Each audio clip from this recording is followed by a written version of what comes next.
Hello everyone, we are taking a look at Ideon Corridor, and today we are going to be doing normal mode.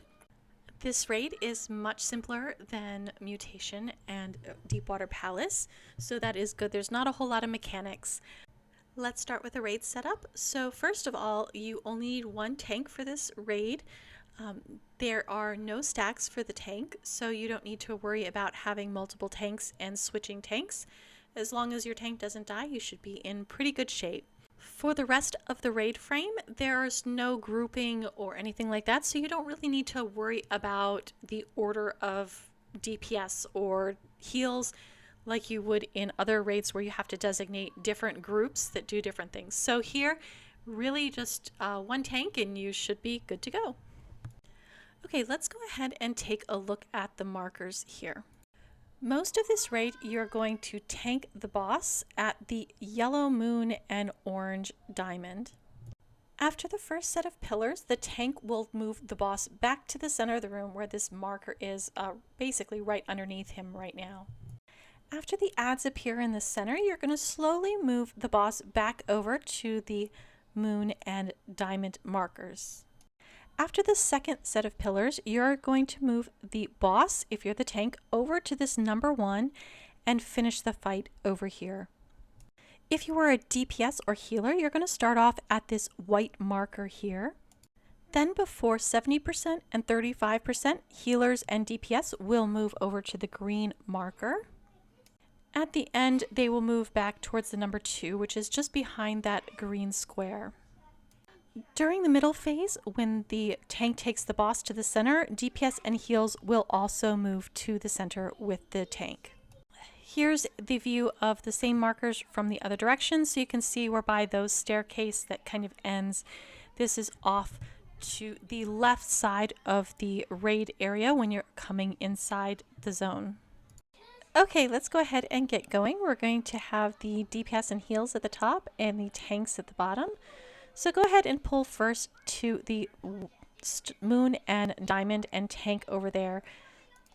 At the top, you can see that the DPS and heals that are ranged are all going to stay on this purple marker at the side. There will be a set of AoEs that we're going to need to dodge. Do not move in for the first one. Make sure you move over just a little if you're at the top.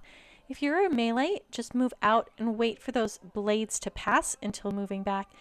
At the top, we're not going to move back. We're just going to stay where we are, just over from that purple marker. Now, the next AoE that'll hit will be aimed right at the group where we are now at the top of the window. You can see it there. Just move over now to the green marker so that we are out of the way of that AoE. DPS at the top is a bit faster than the other bottom ones, so I'm going to just slow it down a bit so that we don't get too far out of sync. Now we are all over at the green square, and the tanks and melee are over at this orange diamond. At 70%, the floor turns to ice and the pillars spawn, and you need to move behind the pillars. So if you're a DPS or healer at the top, just make sure you're not under that pillar and move right behind the pillar to avoid dying. If the pillar spawns on top of you, it will probably kill you.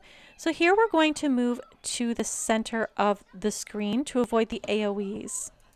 Okay, so we're going to get a series of these rings around the room, and they're around the outside, which is why you want to stay towards the center.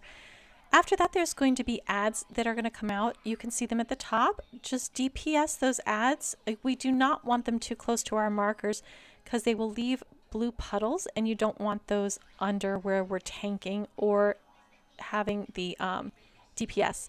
You can see these lines around the room.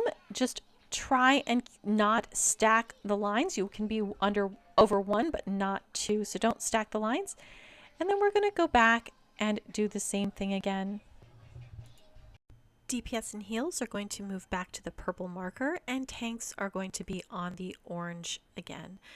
So just avoid these AoE, don't move back to the purple so you don't get hit, and then we're going to scoot over again to the green after the line, so that way we are behind the pillar.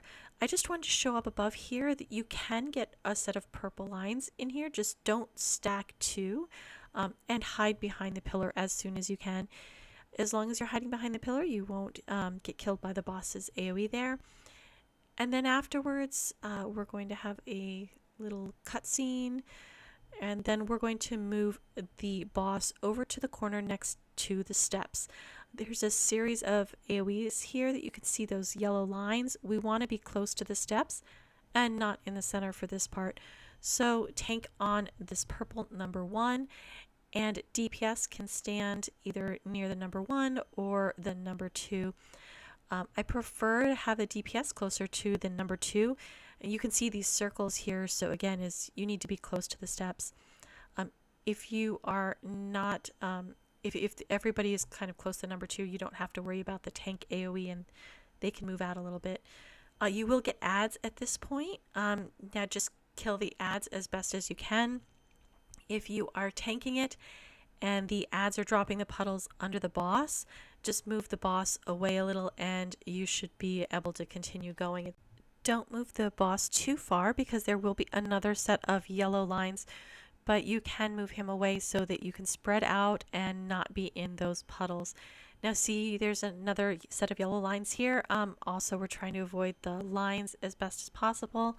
So it gets a little challenging, but hopefully you found this helpful and you have a better idea of how to do this raid. Thank you so much for watching.